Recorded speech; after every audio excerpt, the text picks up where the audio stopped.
Righty dighty do. Howdy boss, how you doing?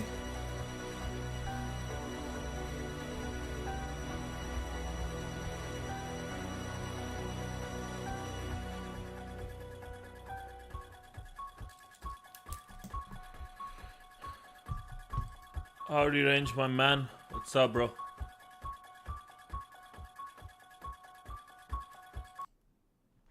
Okay, hopefully you guys can hear me, right? Am I audible? Things are clear. Yay, nay, what's up?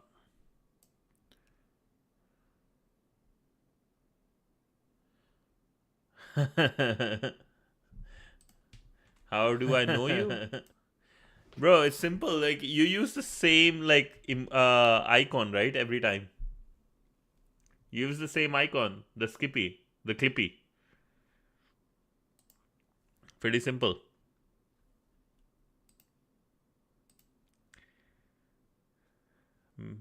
I just know you. I know actually like two people who have this, and I'm damn sure the first one everyone to comment, right, with this is 100% you. There's no way I've seen anyone else do that.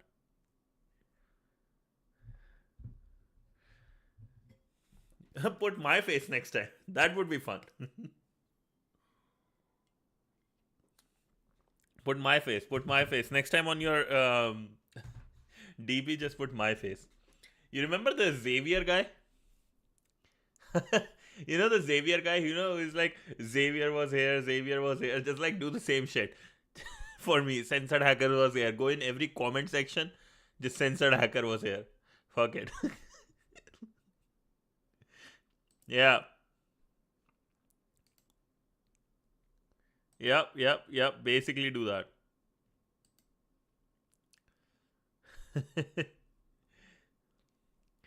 Okay. So hopefully you are ready for a good session today. I'm actually excited about this one because this one we are going to go over PortSwigger as well.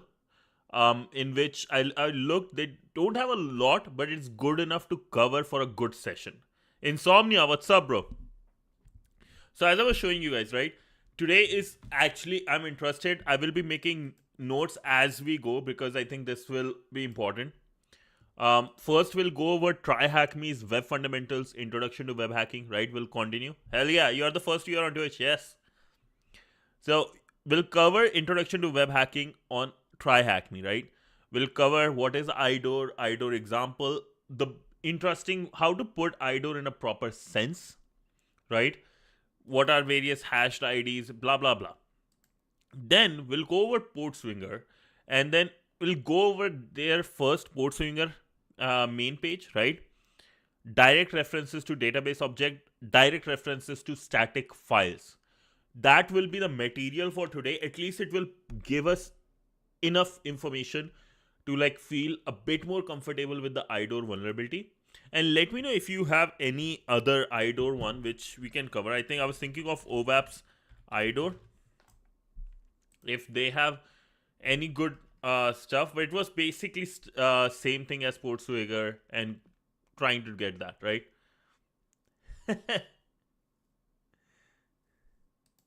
Okay, I'll do that. Here we go. I'll send you the LinkedIn one. I asked a question on LinkedIn recently, no reply. Like maybe one. Oh, it's from Robin, my man. Okay. Because I asked like how, hello all, quick question. Does anybody have good resources about AI powered IDs? I really want to understand. Indoor, actually, like IDOR is the wrong word for it. It's a very big word they have used for like, yeah, that's my name. Yep, that's my name. Oh, I have to change this.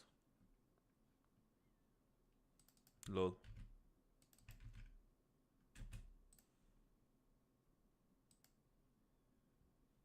Yeah, no, it's good. Like, at least I want to. The reason I want to, because I was looking into should I spend enough time with these GitHub Copilot and all those things I have access to, Windsurf. so I'm better at like able to get my job done fast, and I can focus on other things, or what should I do, right? That was the idea behind like actually going over these things.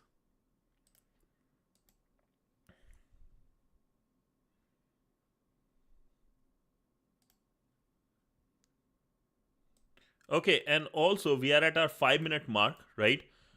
Here. We will get started with our TryHackMe journey on IDOR vulnerability. Yeah, no, that's fine. But at least like questions, right? If you find something, you know what I asked, right? I asked in the Discord too, so I asked in the AI section of the Discord.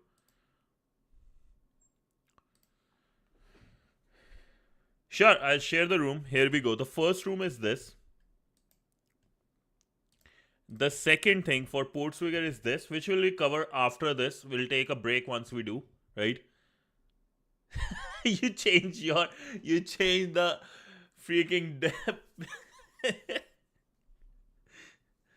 you change the DP as well to my LinkedIn. Holy. Yeah. It's crazy, man. You're crazy guy. Okay, with that being said, let's get going with our IDOR section, Introduction to Web Hacking, right? I'm live, let me just mention here. Okay. Now, yeah, no problem, man. I want to create really good notes because that's one thing I learned from 2025. Need to create really good notes, right? Okay, with that being said, let's get going. TryHackMe Web Fundamentals Path Introduction to Web Hacking IDOR. Yeah. And I will just not focus on the chat for a bit, right? Let's get going. IDOR, a premium room, learn how to find and exploit IDOR vulnerabilities in a web application, giving you access to data that you shouldn't have, right? IDOR is a very bad word in my opinion, and I think we were doing some kind of learning, and somebody did mention in one of their blogs that IDOR is the very wrong way, right? What you said, Insomnia, very hard to remember, right? Sure. Send me the CTFs. Yeah, sure. Send me the blogs. But IDOR is not the right word. The right word was not secure objects, like objects or data that should not, we should, as hackers or as users, we should not have access to, but we do because like it wasn't configured properly. So almost like a misconfiguration of like misconfigured access control. That's actually a better word for IDOR. So that's one thing really important to understand. And you will see what I mean, right? Oh, 100. That's the reason I want to do live stream instead of just making videos. It helps me with the learning too. It's like, just like you, it's helping me, right? Becoming a better hacker. Like YouTube is like a lot of people, right? On YouTube. Example of that is a lot of streamers are first streamers, then they are gamers. There are there are very few people in the live streaming which are gamers and then became streamers. I want to do the second part where I don't want to like stream. Don't want to be a streamer who became hacker. I want to be a hacker who is just doing streaming. Like that's my main idea behind it. So task one: what is an IDOR? In this room, you are going to learn what an IDOR vulnerability is, what they look like, how to find them, and a practical task exploiting a real case scenario. IDOR stands for Insecure Direct Object Reference and is a type of access control vulnerability. So, data we should not have access to, but we do. That's simple what IDOR is. Let's put it this. I will be creating notes side by side for this because I think this is something everybody needs to understand. It's not given enough importance or like proper explanation. This vulnerability specifically. I know, man. Same. IDOR in basic terms is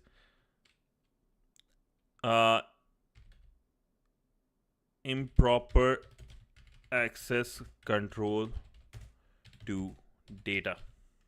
Basically IDOR in my opinion. This type of vulnerability can occur when a web server receives user supplied input to retrieve objects, file, data, documents.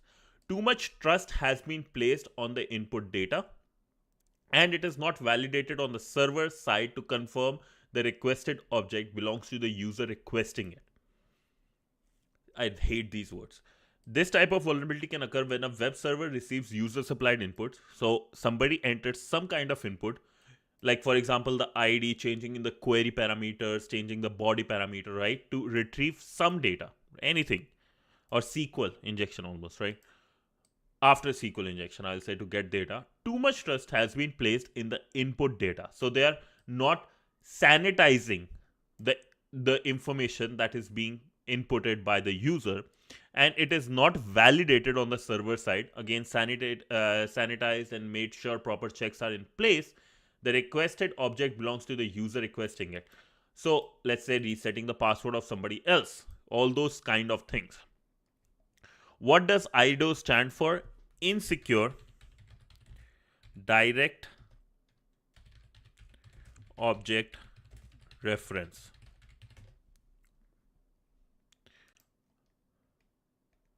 Imagine you have just signed up for an online service and you want to change your profile information. The link you click on goes to http onlineservice.thm profile user ID 1305. You can see your information. Here's the thing. You signed up for, let's say, amazon.com or tryhackme.com, right? On TryHackMe, when you click on your profile, like I do here on top, this one, where does it take me? Profile page, but with the user ID. Sorry, the user ID. And I can see my information. Curiosity gets the better of you, of course. You try changing the user ID value to 1000 instead of 1305, right? And to your surprise, you can now see another user's information. You have now discovered an IDOR vulnerability. Ideally, there should be a check on the website to confirm that the user information belongs to the user logged requesting it. Using what you have learned above, click on the Cite button and try and receive a flag by discovering and exploiting IDOR vulnerability. Hopefully for till now you guys are with me, right? Let me do this thing actually. I will open this in Brave so it's easier to see and do things. These sites, all those things way easier than that way. I don't care about that.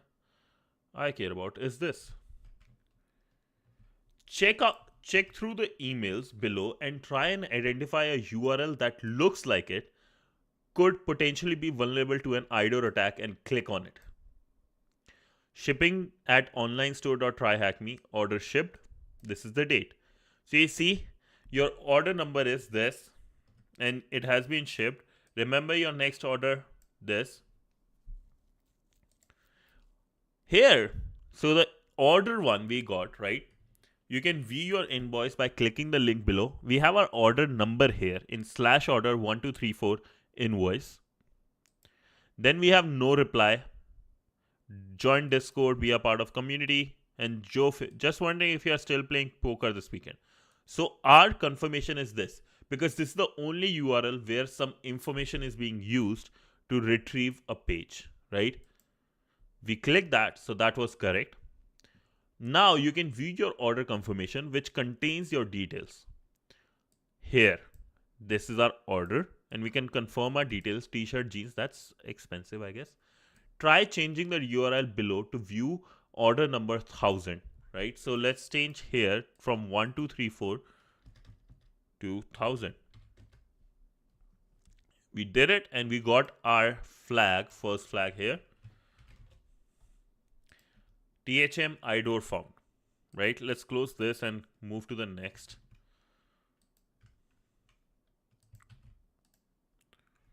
Task 3, finding IDORs in encoded IDs. When passing data from page to page, either by post data, query strings, or cookies, web developers will often first take the raw data and encode it. Encoding ensures that the receiving web server will be able to understand the contents.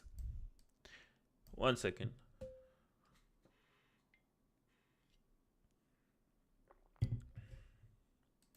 Okay, so let's read again. When passing data from page to page, so let's say we are going from invoice order page to, let's say, invoice page, or different page, or even for Facebook, from your profile page to your wall page or whatever.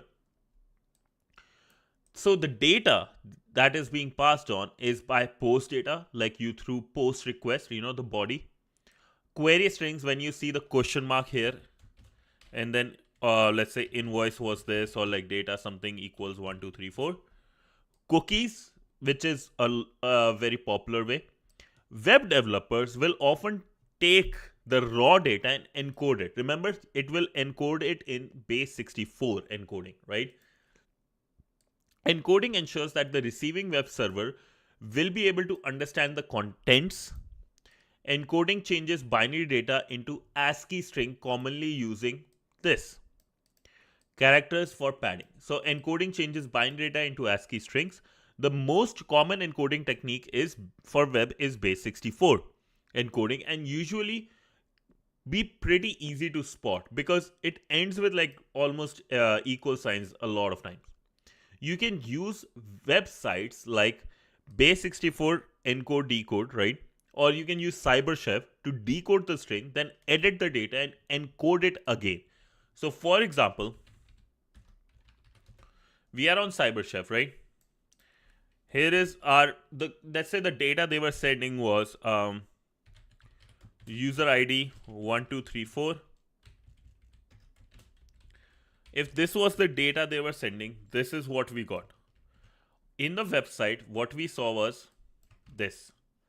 Now what we do, from base 64, we can see the ID. They are using this. What we can change is, instead of supplying that, we'll go user ID 1111. Base 64 encode and then send that to the website. Simple. Excuse me. Re-encode it and then do it. Then resubmit the web request to see if there are any changes in the response. So let's say the data was this. Decoded, we saw the ID. Let me do it this way.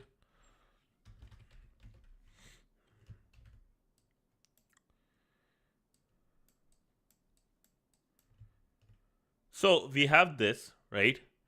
We saw in the cookie some string, and when we decoded, we got ID equals 30. Now we changed the ID to 10, encoded it again, and we were able to access some stuff, right? That's what we are talking about as IDOR vulnerability. What is a common type of encoding used with websites is base 64. Okay, task 4, finding IDORs in hashed IDs. Hashed IDs are little bit more complicated to deal with than encoded ones, but they may follow a predictable pattern, such as being the hash version of integer value. For example, the ID number 123 would become this in MD5 hashing, where if MD5 hashing was in use. It's worthwhile putting any discovered hashes through a web service such as CrackStation, a very good website, I will say. It is becoming something I use a lot more often, which has billions of hashes and their values, right? Now, what they are saying, if you remember this picture, this is base for and decoded, right? Instead of that, we might have a string here, which would be MD5 string. We can't decode it, or we can't do this, right? We can't decode it. But what we can do is, we can run it through CrackStation. I will say CS for crackstation.net, the website I just sent. We can then see, let's say it is sending something like ID, which is, let's say, 1 2 3 4. We know it's MD5. Now it is confirmed and is sending the ID. What we do is we change the ID to diddling the JSON. What is diddling? So we change the ID to 1000 and we do run it through MD5 again. And the string we get, right? That's what we send in our request. Simple. That's what they mean. What is a common algorithm used for hashing IDs? MD5, I don't see it being used. I don't know why they said it's a common one. What I do see is SHA-256 still being used, even though it's not the best. And then also SHA-512, which is way more popular at this point, if I see hashing. We can also do a quick search. What is the most common hashing algorithm used in websites and transferring data? Let's see. I'll be shocked if it is MD5, honestly. SHA-256, like I was saying, right? SHA-256, even though not the best one, still used. Other older algorithms are SHA-1 and MD5, but not in use because of the issues. There were issues found in them. So, finding IDORs in unpredictable IDs. If the ID cannot be detected using the above methods, we are not able to detect by decoding it because no encoding decoding algorithm is used. Hashing is not used, let's say, or if hashing is used, it's very hard to find what hash was used or what is the idea, right? So an excellent method for IDOR detection is to create two accounts and swap the ID between them. If you can view the other user's content using their ID number while still being logged in as a different account or not logged in at all, you have found a vulnerable IDOR. What that means is, this is user 1 you created. Let's say user number 1. You created another user as 2, right? What you did, you were like, hey, I know its ID and what it is sending information, right? What information it is sending. It's like encoded hash, whatever it is, right? Doesn't matter. At least I know what is sending. What I do, I replace this information. Can I put it here? This ID or this information. Instead of 2, I do the info here. What happens then? Am I able to access one's profile? Right? Is that a thing that's happening? If yes, then there is IDOR present. If not, no IDOR present, right? Using ID logged in as a different user or not logged in at all. If that happens, then it's a valid IDOR. Minimum number of accounts you would need to create to check for IDOR between accounts, 2. I'm just going to take this off. My ears hurt a lot. Where are they located? The vulnerable endpoints you are targeting may not always be something you see in the address bar. It would be, I will read all the chat later. I'm just very much done with like task 7. So we'll take a 5-10 minutes break after, right? So where are they located? The vulnerable endpoints you are targeting may not always be something you see in the address bar. Like here, I put in that invoice number, whatever, right? But you won't see it in address bar sometimes. It would be content your browser loads via AJAX request and something you find referred in JavaScript file. What that means is AJAX, these network related ones, right? These calls that are happening, the CSS one or other fetch calls that are happening behind the scenes, you might find information there. Sometimes endpoint could have an unreferenced parameter that may have been of some use during development and got pushed to production, right? During development, they were testing out some feature, testing out some way of accessing user information. but they were like, okay, this is not secure. But for some reason, the whole code was not deleted, like because no proper due diligence was done, and it was pushed to production. For example, you may notice a call to user details displaying your user information, right? Authenticated through your session. But through an attack known as parameter mining, you discover a parameter called user ID that you can use to display other users' information. So what that means is, this is your browser. Okay, not the best drawing. This is your browser. You have your information here. Let's say TryHackMe.com, and you are using user detail. There is no query here. There is no query, but when you open your inspector, your content thing, like here I do, won't work. When I go inspect and I go in the network tab, right, I might see some information. And in there, I might see something called user ID being mentioned in one of the AJAX call or one of the API calls, if I may. Now I know with this API call with the user ID mentioned here,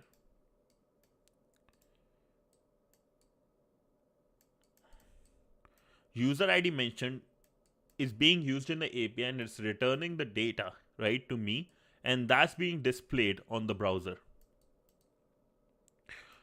Now my goal is to change this user ID here, this user ID in the next API call to access information of another account. That's what they mean here. Where an IDOR is located, right? Where are IDORs located? When a browser loads an AJAX call, an API request is made, right? Things you find in that or in the JavaScript, the user ID is mentioned there through authenticated through your session, but attack known as parameter mining, parameter inside the AJAX, the fetch call, right? You discover a parameter that you display other users' information. That's all it is, like finding where the user ID is being put in an API request. Hopefully that was clear, was it? Were you good with that or no? I want to like open, maybe what I can do. Let's see. Let's say I have this Twitch account, right? Something I like to watch on my own. You see some information is being going through these fetch calls. And there is extra information, right? Is being sent in terms of user ID. Something is happening. What I will do, I will click one of these. I'm not clicking right now, but I will click one of these fetch calls. Stop. I'll click one of these fetch calls. There might be information, let's say cookies or something else that can help me get that. I'm not showing information, no. Right? So in those API calls that are being made, information is hidden. We have to mine it and get that. I'm not showing cookies, bro. A practical IDOR example. Let's do this. Take a break, 5-minute break, and then we'll do PortSwigger exercise, right? Begin by pressing Start Machine buttons. Once you start, click on the link below and open the new tab, okay? Actually, I don't want to do it here. I will do it in Brave. I know sharing is caring, but I'm not that caring of a person, boss. Click the link below and open it in the new browser tab. Firstly, you will need to log in. To do this, click on the customer session, create an account. Once logged in, go to your account tab. Your account section gives you the ability to change your information such as the username, email, password, address, blah, blah, blah. You'll notice username and email fields are pre-filled in your information. We'll start by investigating how the information gets filled. If you open your browser developer tools, inspect the network tab and refresh, you will see an endpoint, API version 1, customer with the ID of the customer mentioned. This page returns the JSON format of your user ID, blah, blah, blah. So what this means, I will show you all the information. Come on. Okay. No, not this. I don't see a tag box here. Okay, here, the link. So this is our Acme IT support, right? Let me go and create customer. Customer, right? I will sign up here. Test at test.com. Test 123. Test 123.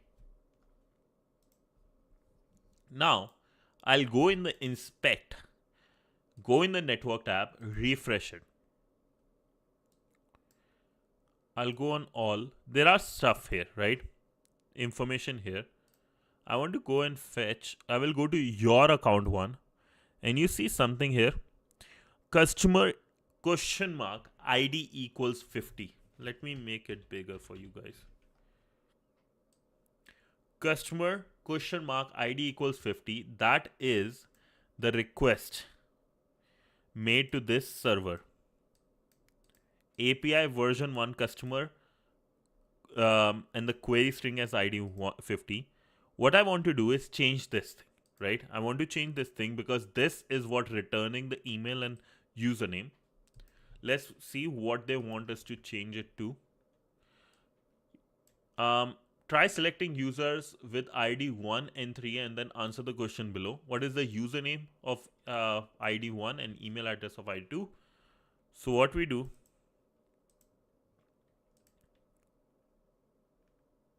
can I change here? No.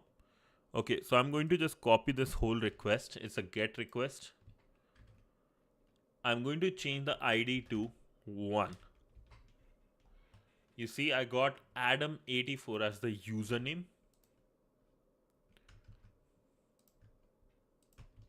Fits perfectly. And then for ID 3, it's same as changing, like, you know, the invoices we saw. We say username John911 and j at fakeemail.thm.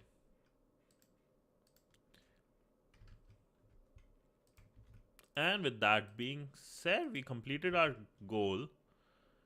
And here's the link if you guys actually are interested in seeing what we were doing. The ID is like the VM is still open, so GG's, you can play around. Okay. So we completed our IDOR. Now, instead of moving to the next, what's this called, in the game, right? Yeah, I know. You can go. So file inclusion, we'll do that tomorrow. Today we are focusing on IDOR mostly. Let's start with PortSwigger IDE, IDOR stuff. Here is the link for PortSwigger. And we are working specifically on insecure direct object reference, IDOR, and then we'll cover direct reference to database objects and direct reference to static files. So let's take a quick 2-minute break, right? Because I want to see if you guys have any questions. How is the pace? You guys are happy with the pace, or do you have any other IDOR related, like how to say, CTF IDOR related resource you think I should do?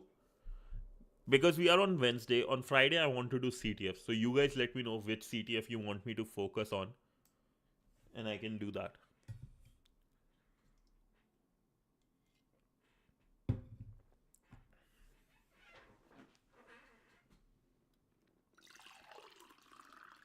Drinking watcha. Watcha. Is that good, I believe? Check the link I sent on the channel. It was write-ups, okay.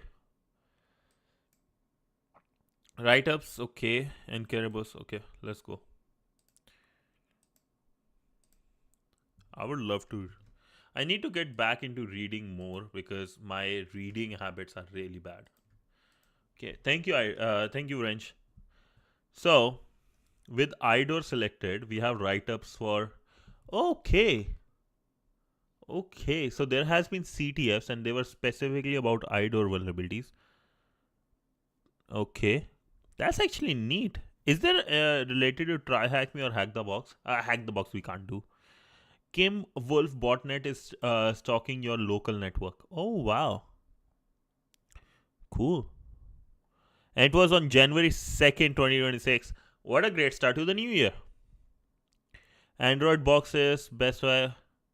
Cool. I don't have anything like that, so that's great. Good for me. I'm poor. They can't hack you if you do not own anything, right? Cool. We'll do a read of this on the weekend.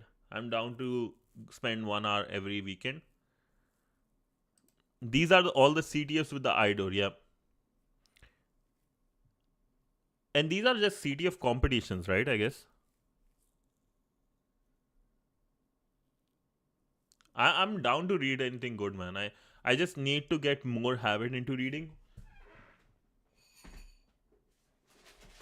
What I'm reading right now is this. I don't know if you guys are interested in topics like these. I'm very interested. It's called Flash Boys. Flash Boys is more about like how money people like it's something like if you are into 2008, the crash, the time machine, those things. It's the same writer. It's the same writer, Michael Lewis.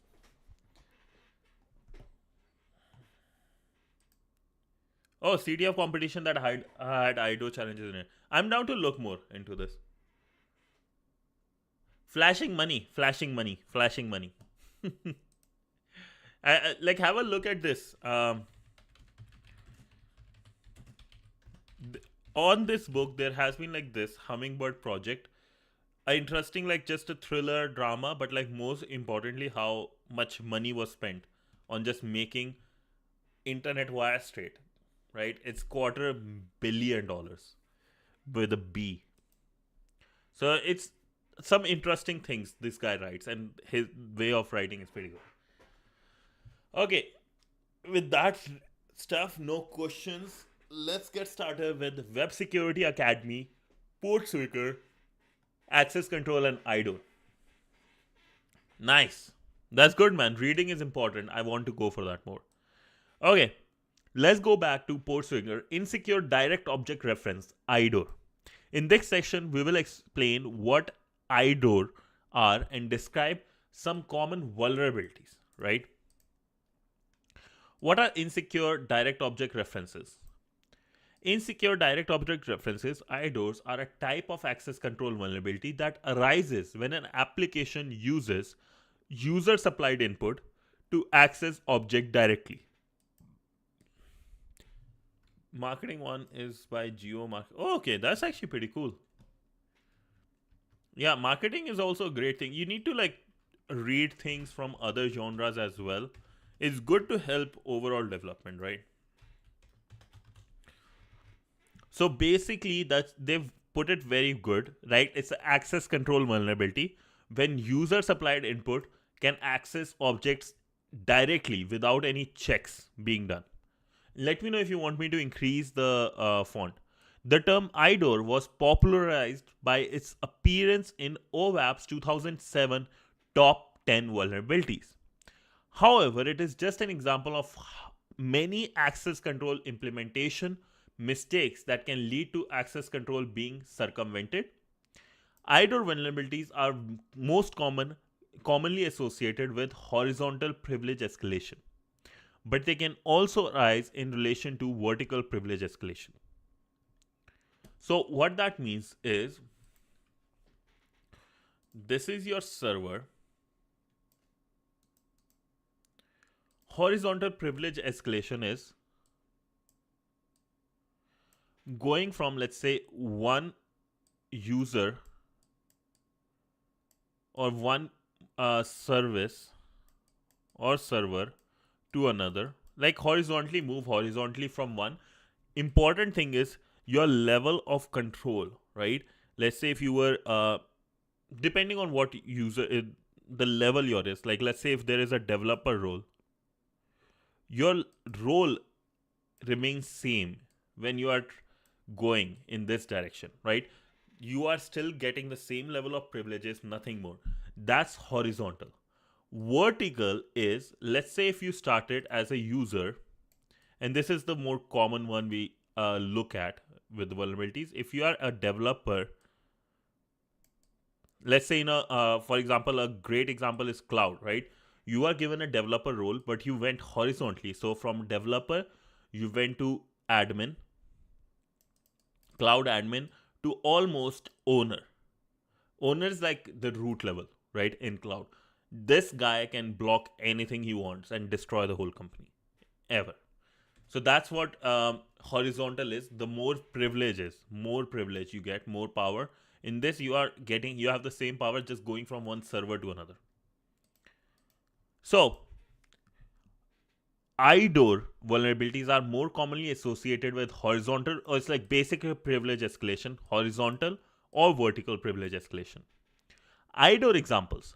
There are many examples of access control vulnerabilities where user control parameters values are used to access resources or functions directly.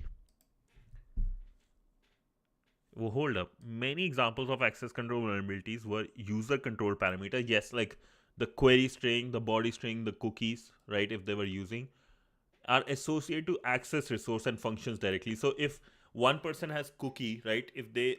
The cookie is the only way they are validating if a person has access to the cards or the credit cards or anything with account, right? You change the cookie, you have access to that new user's cookies or account information. IDOR vulnerability with direct reference to database objects. This is big. Consider a website that uses following URL to access customer account page by retrieving information from the backend database. Here is our culprit, if you may.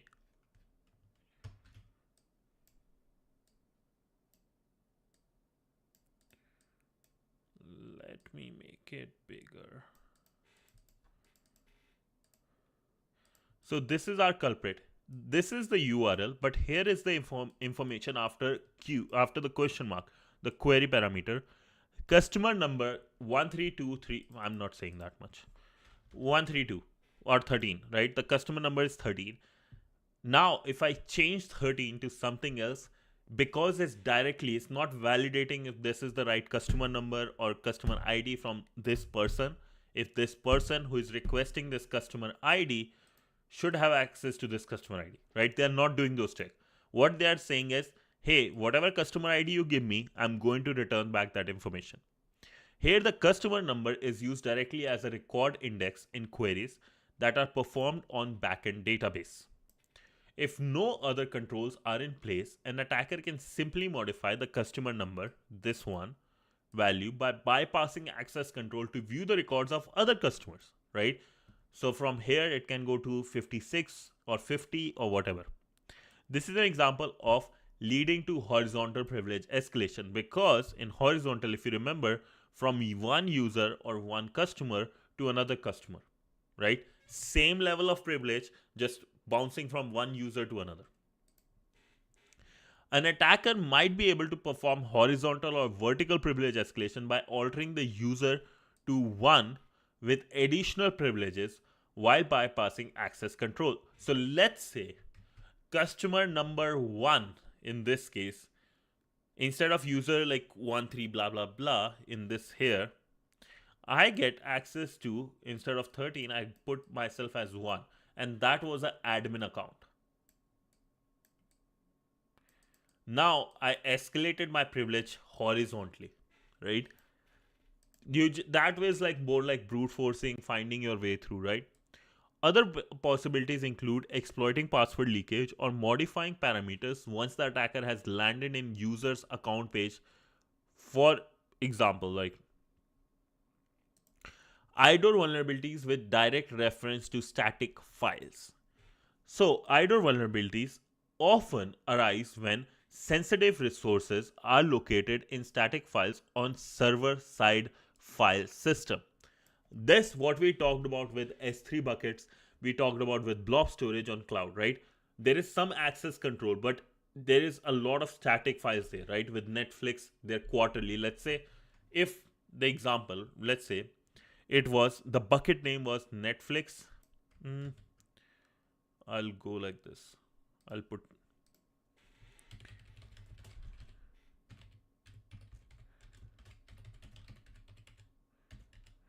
give me 1 second. I'm going to type the whole URL to give you a proper example. Mm.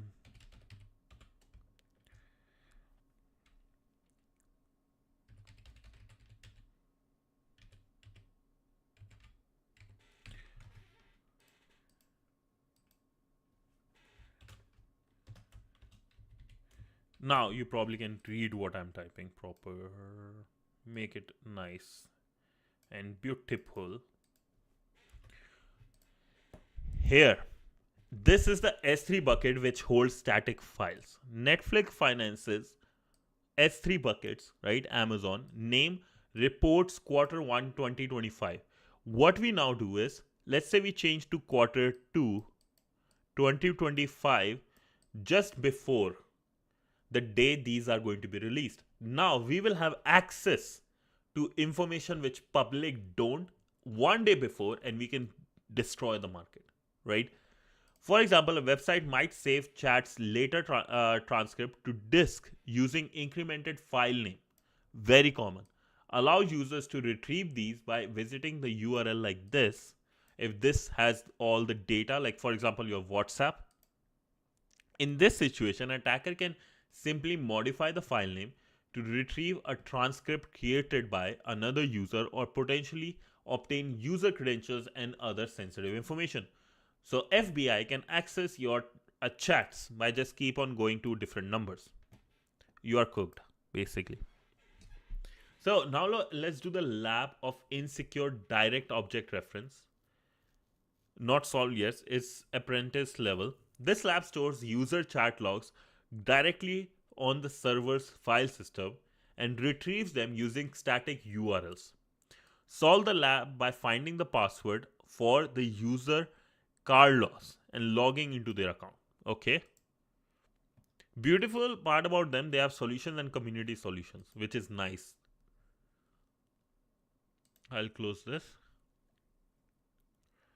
Okay, we have this, right? Academy, my account, lab not solved. So this is the lab. What we have to do, this lab stores user chat log directly on the server's file system.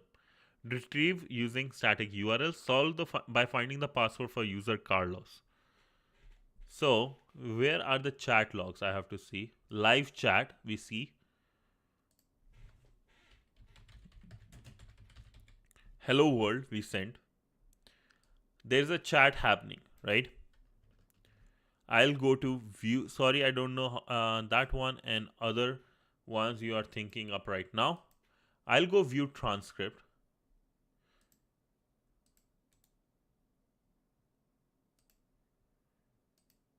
I'll go again, view transcript, and I want to see the logs.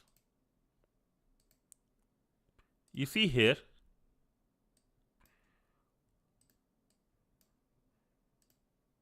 don't show this. I have a link, a static link to all the files. Yep. To this specific chat log, right? I have the link. What now I will do is, oh, actually I can do, yeah, I'll just go to, let's say Carlos. If I have to find, I will start with, let's say 0. No transcript. Let's say 1. I downloaded something. Let's see.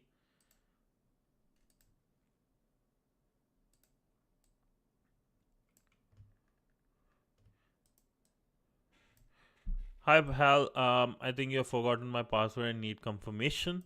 I got right now. Sure, no problem. Seems like a nice guy. Tell me the password. I'll confirm it. Thanks. I've heard other people that you can be. So the new, okay, my password is this. Is that right? Right? So this is by Carlos. We don't exactly know if it is Carlos or not. That's one thing. Right? We don't know about Carlos. There is nothing mentioned, but we see some name. some password here. So what we're going to do is,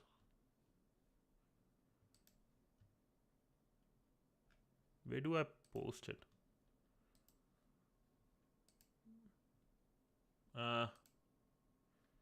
Home, my account, Carlos, login. No. Congratulations, you have solved this thing. So it's interesting that through, just a little bit digging, we can find the password and the information. And here is the URL for chats if you want. Okay, so that was it. A good day. I like that at least we did something more than what TryHackMe did and did some lab. Okay. Do you guys have any more labs we can do right now, or anything you want to chat? Because we are almost at a 1 minute mark, 1 hour mark.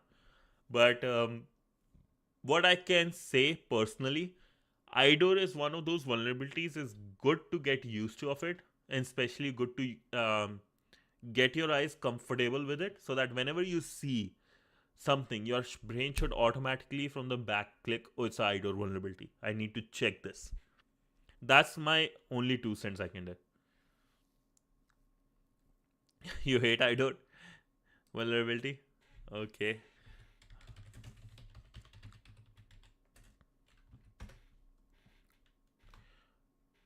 Okay, we have something, Corridor by TryHackMe.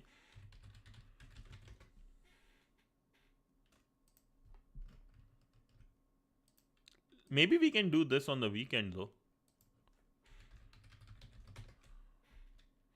Corridor CTF. It's a 5-minute one. Let's just do it right now. You want to do it right now? I have to keep looking. Yeah, change number there and there and there. Yeah, like you have to automate it then, right? Where sometimes you just have to look. There is no way to get that done. Okay, let's do this. Let's do this room. I'm down to do this room.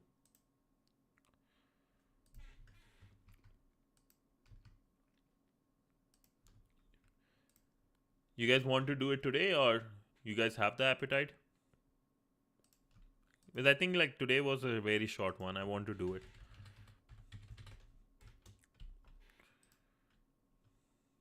Start the tag box and start the machine. And let's see what they have to say.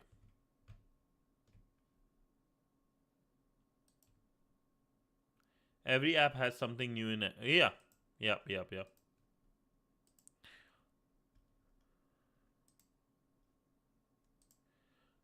Code review? Right now? Bro, code review takes time, bro. Yeah, like it 100% is, but I don't. Maybe I can, like, not today. We can like plan a special stream, because just looking at code won't do much. Like, it is like finding a needle in a haystack, right? I know. It is like, because I look at code anyways at my work. When I was doing React work, I used to look at a lot of commits every day, man. It was crazy. Let's just do this today, and then maybe we can plan a stream. That's like one thing we can put in someday. So, because I have to like, I talk to my editors, and today, yeah, but no, I talked to my editors today, and good part is there are some shorts coming. Yeah, but there are shorts coming and there is videos coming. So I talked to them today before starting the stream. So hopefully within a week you will see something. By the end of like next Sunday, you will see something. That's my plan. I want them to get adjusted to my style, and hopefully we can grow this channel more. Right? There's a lot of things happening in my life right now, so I want YouTube to be my biggest thing. That's why I opened my donation, like subs I'm allowing now. Earlier I didn't like subs either, but subs, donations I'm allowing now, because I think it's time for me to become a full-time streamer. That's just one thing. Earlier, like, I didn't, you know, right? I didn't like when subs were there, because I want everything to be free. But yeah, with that being said, let's go to task 1, escape the corridor. You have find yourself in a strange corridor. you can find your way back to where you came. In this challenge, you will explore potential IDOR vulnerabilities, examine the URL endpoints you access as you navigate the website, and note the hexadecimal values you find. They look at awful lot like a hash, don't they? This would help you uncover website location you were not expected to access. I love it. It's like almost I don't know if you have watched Mr. Robot a lot. It's like that. Okay, let's look at this IP address we have. And I think we can start the burp suite as well for this, right?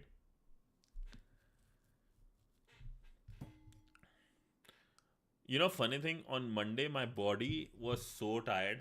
And that's the reason like I'm taking a break from lead code or die 2 this week only. My body was like breaking in pieces.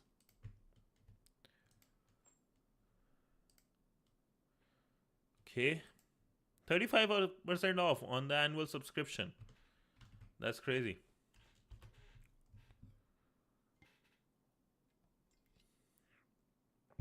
Okay, we have something. We are inside a corridor. Okay. Let's go to Foxy Proxy, start our proxy. No, man, like my work is actually killing me. I really, really need to do something about it. That corporate slavery started as a joke, but it's actually real, man.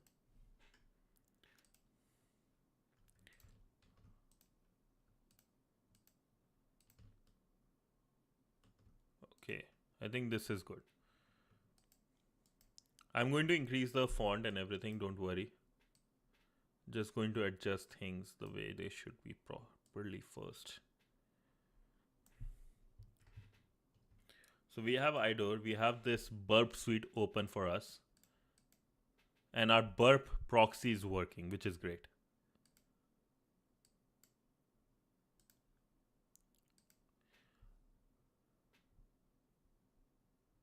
Yep, no, that's true. It is true. Bills, buddy, bills. So font, I will increase it to like 18. And display this one to 18 as well. Okay, should be visible, right? Okay, cool.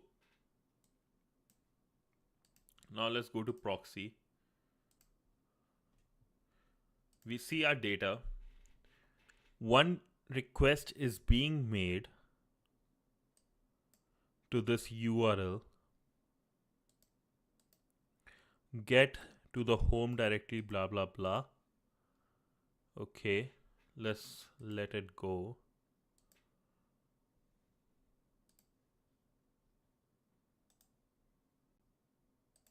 Let's inspect what we are getting.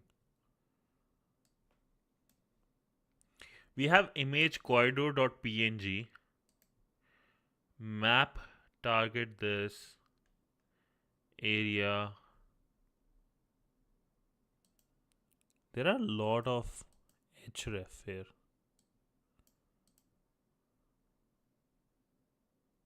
Okay, you see every corridor has something. That's amazing. So every door has a something to it. Stack path, bootstrap this, and then this image. What we get?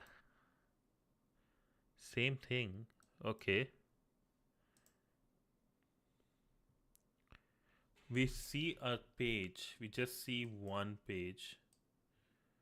This is actually like spooky, kind of, but interesting. Okay. We don't know where to go from here. Let's go back. Let's go to this one. Empty room PNG, this.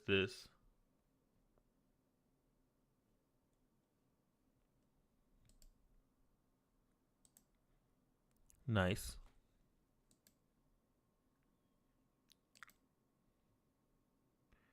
Same thing, right? We are seeing empty room every time. Let's see the head. Bootstrap. We see static. So let's see static, how the static looks.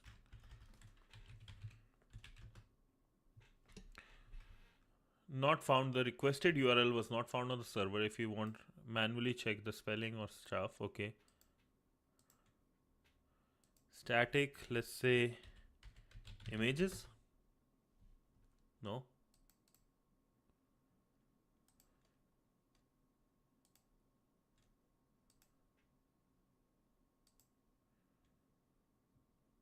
Static CSS.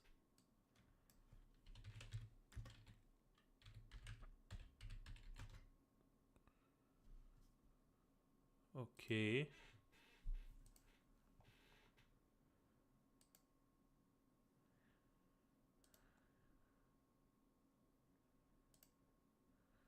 The URL here is img, static img.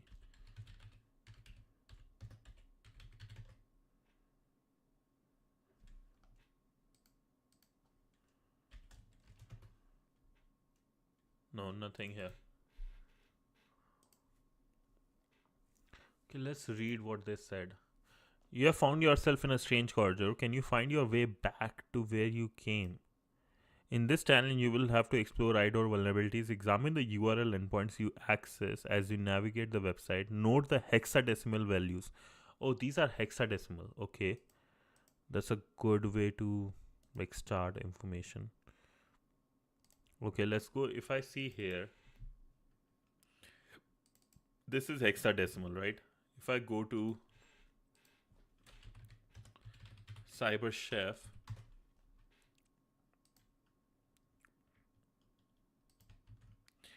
from hex,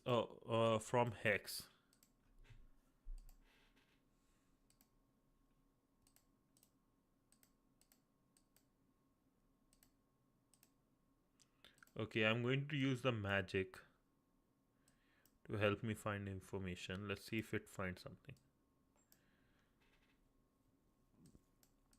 Name from base 64. Okay. Interesting.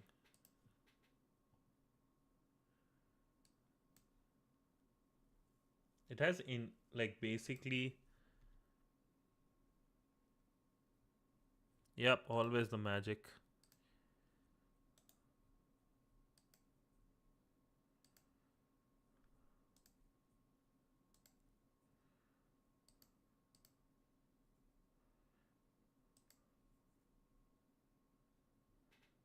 Empty room PNG. If you see, it is saying base 64 from base 85. So base 85.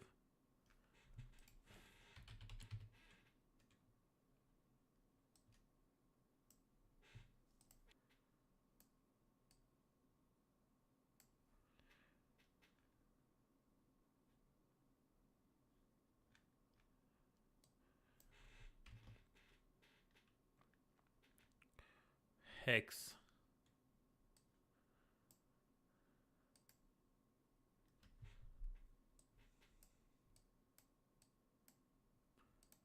No.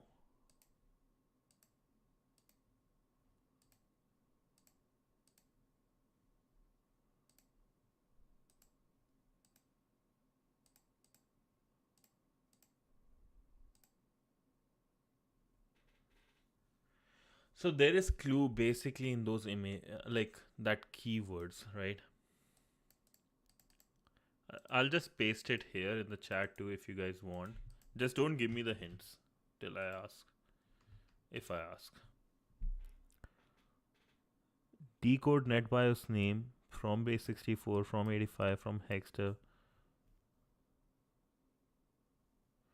NetBIOS name.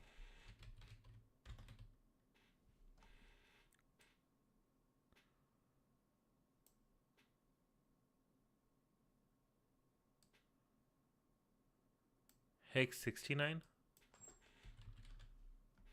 Are you joking? Yep, you're joking. Wait.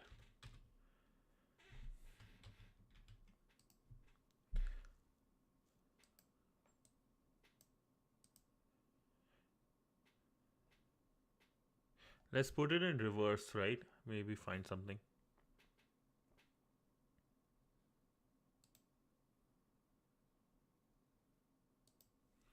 And it's a IDOR vulnerability. So I just have to find this D code and I will be able to get. So matching operations. Oh wait, this is here. I'm idiot. Didn't see it. Option hex string 51. Okay.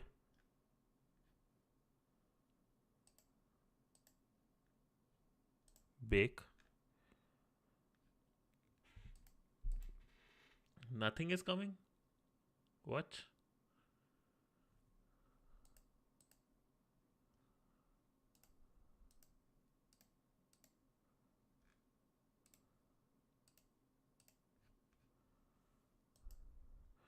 So first from base 64,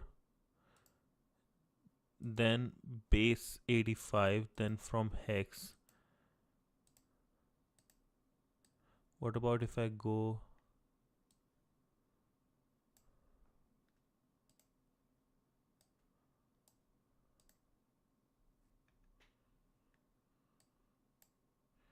No.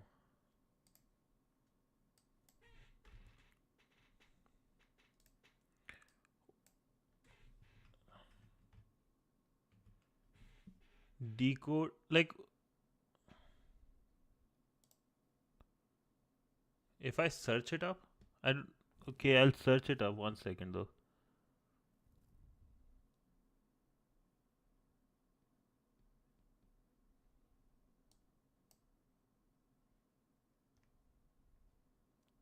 Result snippet is this.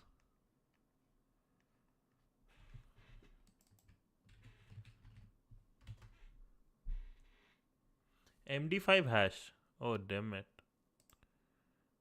Interesting. So, crack station it is. I'm an idiot then. Where are the cars? Cars. Crack. Result is 1. Oh, damn it. So if it is 1, maybe I just go to 0.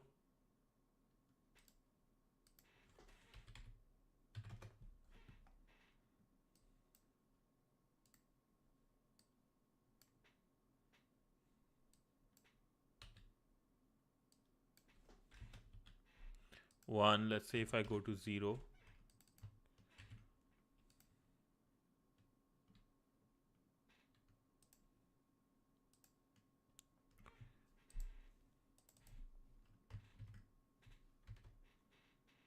Okay, we got the flag. Holy, okay. It will take time to be a hacker, I guess. I've seen this string so many times and I didn't click it. Should have gone Google first thing. I'm the idiot one. Thank you, Wrench. Okay. It's okay. Just one of those days.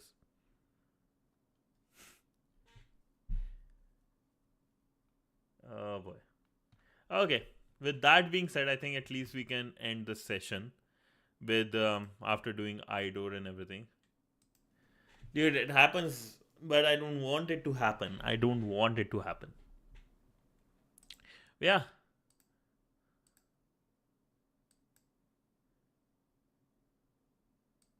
I didn't say F word. Did I say the F word? Did I? I'm sorry if I did. I thought I didn't. But okay. I'm sorry. But yeah, let's I think that's all for today. We are going to cover our next topic, which was file inclusion, and I think I will go more into depth on where we can find better resources. Like IDOR, we found some stuff on PortSwigger. Okay.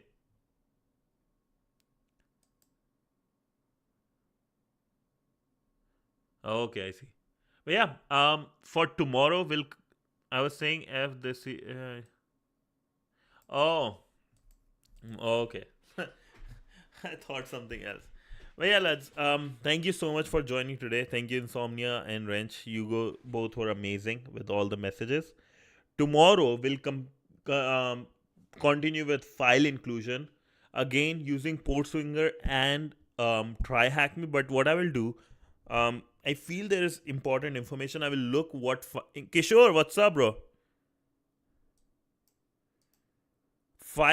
Prices for Advent of Cyber. We can do a quick search. I think that will give us the answer.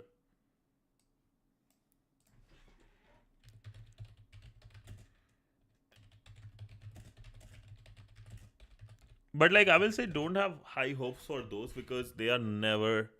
I have never seen anyone win it. Honestly.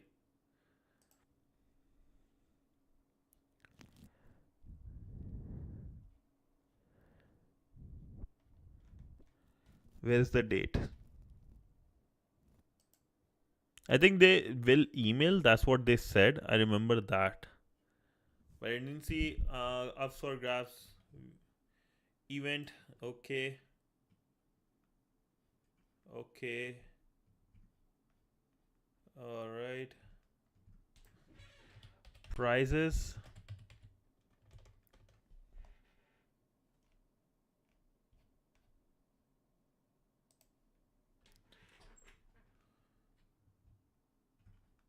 They didn't mention when it will be like the draws will be happening. So I don't know. That's a good question. But I know that like they will send you the email. That's what I know if you win. Which I have never received after like 3 years of participating in this. So GG's on that part.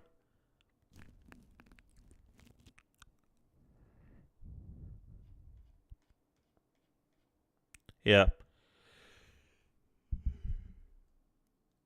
Winners this year over. Okay. Revealed. They were revealed. Okay. I didn't know when they were even revealed. Okay, that's good. Anybody want iPhone or what? Nobody want iPhone?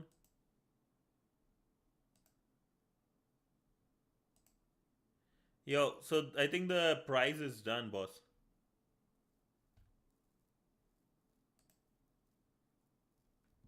I think yeah, they will let you know through the email.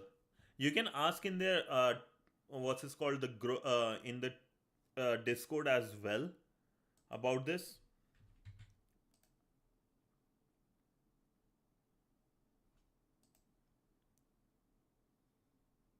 No, its iPhone is being given by TryHackMe, bro, not me. Not that rich yet. So you can ask in their channel.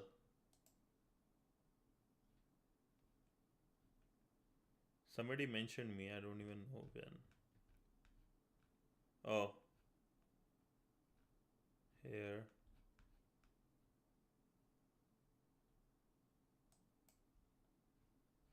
Completely open. Everything nice, nice. Yeah, I think you can ask when the if how they will let you know, and then you can get more information.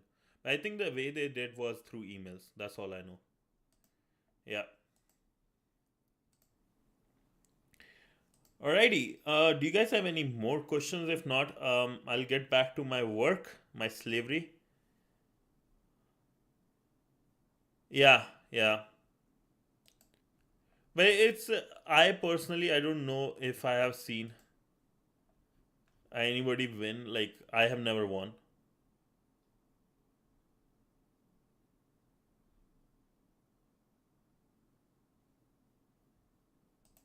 I have never win this thing. So yo, Warlock Gaming, what's up, bro? How you doing, my man? Yeah, I wish I won something. I would have given like if I won like a 12-month thing, I would have given away. That would be nice. Like somebody winning that and stuff. I'm progressing good with Linux fundamentals from pen 100. Nice. Almost at the part 1 end. Took notes in the obesity and also posted in GitHub. Nice, bro. Nice in the private. Nice. I did that too. I started like using the GitHub one every day too. So I just do GitHub commit and push. It's pretty nice. Get some greenery out there.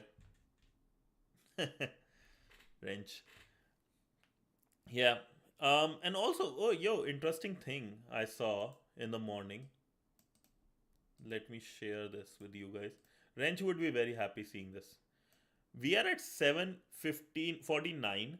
So in 7 days, if we reach 769, or 8 days, we reach 769, I'm going to jump in like snow, and I will show you. Like, if you want, I can send a picture how much snow out there is. Yeah, no, 100%, 100%. I just like, I don't how to say it? There is, I have other things on GitHub I push in my private repos through my coding, vibe coding things. I'm working on some AI stuff that I do, but like this is just more about convenience for me.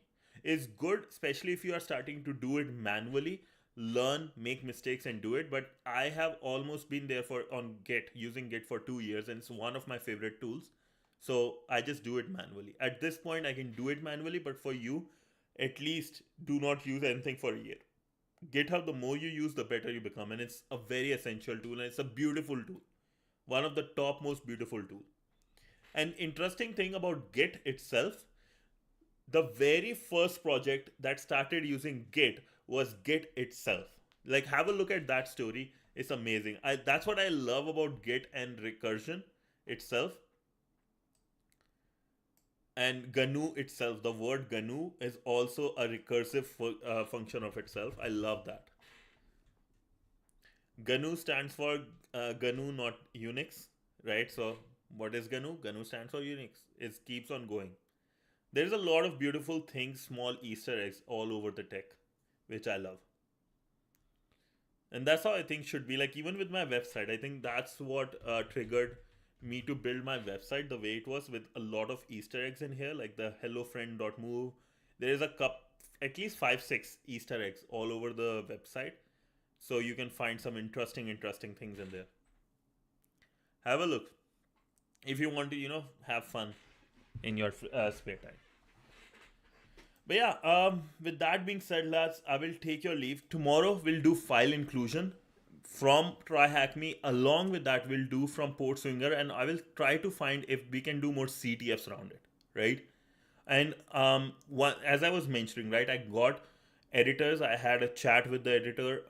I'm going to pay them, see if I can release some small shorts to answer a bunch of frequently asked questions around the game, around this channel when I see through live stream, and also make videos that are helpful.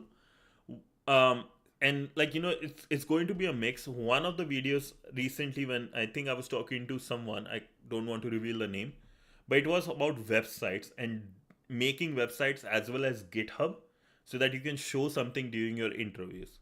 So I'm doing those. A lot of things are going, so I'm sometimes lose my focus, and things take more time than required, and the work thing. But this year, I promise I'm more committed to to YouTube and delivering better quality stuff. So hope you guys like it. Yeah, that's all I have. And with that being said, this is your favorite censored hacker, your neighborhood packet sniffer. I will take your leave, and yeah, have a great day, lads. I just really want to thank for all the messages here. The messages you post in the chat every day helps me stay motivated a lot. So please, if you can, just send a message, like, share, subscribe. You don't want to do, that's okay. Just message in the chat, just say, hey, what's up? That means a lot to me. So thank you so much. Thank you. A big thanks.